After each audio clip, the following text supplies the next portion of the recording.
Warahmatullahi wabarakatuh. Halo adik-adik, pembelajaran hari ini tentang pembelajaran kelas 6, tema 1, subtema 1 dan pembelajaran 1, yakni tentang materi mengenal negara ASEAN. Semoga pembelajaran hari ini menyenangkan ya. Adapun tujuan pembelajaran hari ini ada 3 poin, yakni siswa dapat memahami sejarah berdirinya ASEAN, kemudian siswa dapat mengenal negara-negara ASEAN, dan siswa dapat mengidentifikasi karakteristik geografis di wilayah ASEAN. ASEAN, the Association of Southeast Asian Nations. ASEAN adalah sebuah organisasi internasional yang beranggotakan negara-negara di kawasan Asia Tenggara. Negara-negara ini bersatu karena adanya persamaan letak geografis dan kemiripan budaya di dalamnya. Kepentingan yang sama dalam memajukan pertumbuhan ekonomi, sosial budaya, serta menjaga keamanan kawasan menjadi dasar pertimbangan para tokoh-tokoh dunia dalam mendirikan ASEAN. Pada tahun 1967, ASEAN berdiri atas Deklarasi Bangkok. Saat itu, tokoh-tokoh dari 5 negara yang terlibat dalam diskusi menjadi pencetus dan pendiri organisasi. 5 negara yang menjadi anggota pertama ASEAN pada tahun 1967 adalah Indonesia, Malaysia, Thailand, Singapura, dan Filipina. Para utusan dari kelima negara tersebut yang sekaligus merupakan tokoh-tokoh pendiri ASEAN diantaranya adalah Adam Malik dari Indonesia, Tun Abdul Razak dari Malaysia, Tanat Kotman dari Thailand, S. Raja Ratnam dari Singapura, dan Narciso Ramos dari Filipina. Berbagai kerjasama yang dikembangkan ASEAN untuk memajukan kesejahteraan semua anggotanya, khususnya pada bidang ekonomi, sosial budaya, serta politik. Manfaat yang dirasakan oleh anggota ASEAN diantaranya adalah membuat semakin banyak negara yang kemudian ingin bergabung dengan organisasi internasional. Saat ini ada 10 negara yang menjadi anggota ASEAN. Berdasarkan urutan waktu bergabungnya, negara anggota ASEAN tersebut adalah Indonesia, Malaysia, Thailand, Singapura, Filipina sebagai 5 negara pendiri yang bergabung pada tanggal 8 Agustus 1967. Brunei Darussalam bergabung pada tanggal 7 Januari 1984.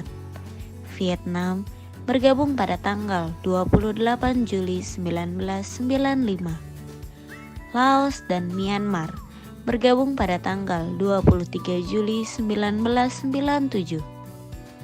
Kamboja bergabung pada tanggal 30 April 1999.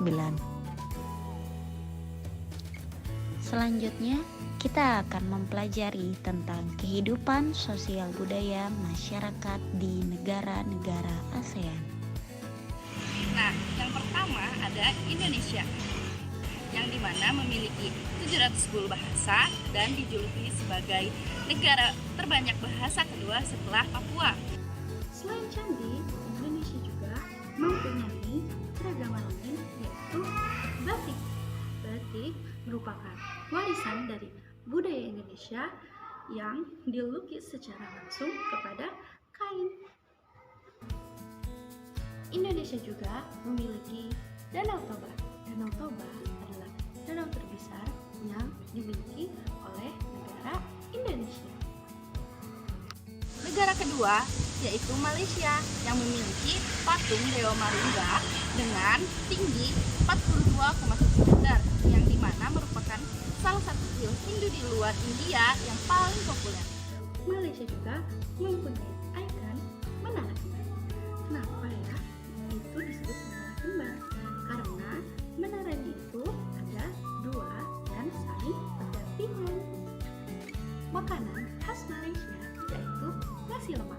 Nasi lemak yang gurih dan berpadu dengan lauk-lauknya yang sangat enak. Yang selanjutnya kita menjumpai negara Thailand.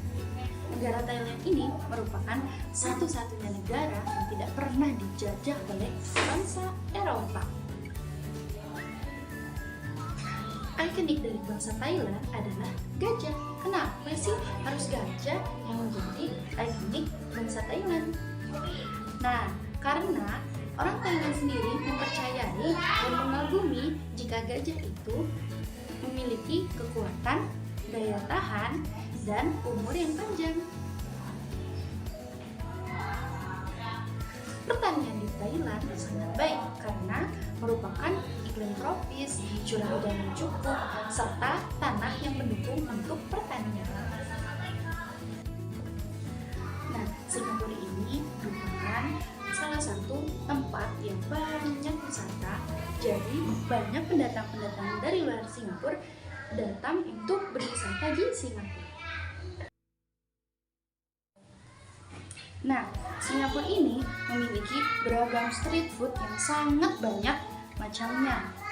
Dari mulai yang manis, asin, pedas, bahkan sampai yang asam pun ada pada street food di Singapura. Nah, Filipina juga memiliki pakaian adat yang bernama batong telogong dan debaran. Selain itu, Filipina juga merupakan negara yang memiliki padat penduduk. Negara selanjutnya yaitu Brunei Darussalam. Kampung Ayer adalah desa terapung di Brunei Darussalam.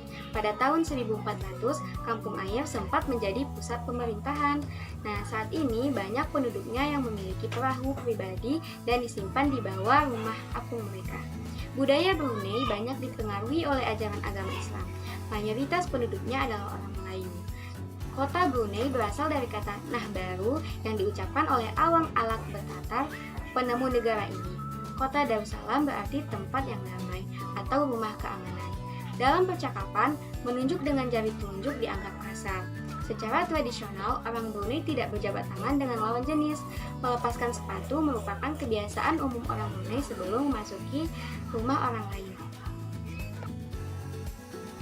Negara Vietnam. Permainan menangkap jangkrik dengan mata tertutup merupakan permainan tradisional anak Vietnam. Anak yang berada di tengah lingkaran, matanya ditutup kain, dan menangkap salah satu teman serta menebak namanya. Vietnam terkenal dengan baju khasnya yang disebut Áo Dai. Topi caping pun banyak ditemui di sana. Orang Vietnam gemar duduk di angklik, yaitu kursi yang sangat pendek. Bukan hanya untuk makan, bahkan untuk mengobrol pun mereka senang duduk di atas angklik. Mayoritas orang Vietnam memiliki nama keluarga Nguyen. Hal ini disebabkan karena dinasti Nguyen berkuasa mulai 1803 sampai 1945 dan merupakan dinasti terakhir di Vietnam. Negara Laos. Nama Laos berhubungan dengan pennemunya yaitu Ai Lao. Orang-orang Laos terkenal akan kesabaran dan kesederhanaannya. Hal ini terkait dengan ajaran agama Buddha yang banyak dianut masyarakatnya. Olahraga tradisional di Laos adalah katau, seperti olahraga bola voli, namun menggunakan kaki dan menangkap serta memukul bola. Bola terbuat dari anyaman bambu. Tahun baru Laos disebut Bun Pimai. Semua penduduk membersihkan rumah, mengenakan pakaian baru, dan mencuci patung-patung Buddha. Makanan utama bangsa Laos adalah nasi atau beras ketan yang dimakan dengan tangan langsung. Orang Laos menyebut dirinya Lu Khao Niao yang artinya anak turun nasi ketan. Upacara sakral pemberian sedekah atau dikenal dengan Saibat merupakan upacara di Laos. Para biksu membawa bakul kecil mengitari sebagian kecil kota untuk menerima sedekah dari penduduk setempat yang mayoritas beragama Buddha. Negara Myanmar. Myanmar disebut sebagai negara 1000 pagoda. Hal ini disebabkan karena sangat mudah menemukan kuil-kuil suci Buddha. Mayoritas penduduk Myanmar adalah keturunan Tibet. Bahasa yang digunakan adalah bahasa Burma. Pakaian tradisional Myanmar yang disebut langi mirip sarung Indonesia. Namun, kain ini membelit bagian tubuh mereka mulai dari perut hingga betis. Longi yang berbahan kain katun bukan saja dikenakan pria dewasa, namun juga anak-anak dan wanita.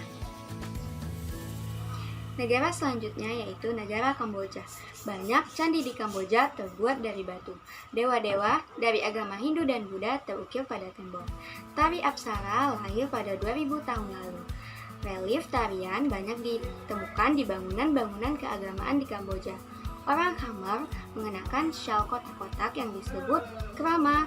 Pria dan wanita Khmer mengenakan bandul Buddha pada kalungnya dengan tujuan untuk menjaga dari roh jahat dan membawa keberuntungan. Makanan terkenal di Kamboja adalah chia yang berarti tumisan. Selanjutnya yaitu kondisi geografis Asia Tenggara. Letak geografis Asia Tenggara berada di antara 3 perairan, yaitu yang pertama Samudra Hindia dan Teluk Benggala di bagian barat, kemudian Laut Cina Selatan di utara, dan Samudra Pasifik di bagian timur. Kemudian, wilayah Asia Tenggara dibagi menjadi 2 dataran, yaitu dataran berbentuk semenanjung, yang mana negara Myanmar, Thailand, Laos, Kamboja, Vietnam, dan wilayah Malaysia bagian barat. Kemudian, daratan berbentuk gugusan kepulauan, yaitu negara Filipina, Indonesia, wilayah Malaysia bagian timur, Singapura, dan Brunei Darussalam. Bagaimana mudah bukan mempelajari tentang kondisi sosial budaya serta kondisi geografis negara ASEAN. Untuk itu jangan lupa belajar dan selalu semangat. Assalamualaikum warahmatullahi wabarakatuh.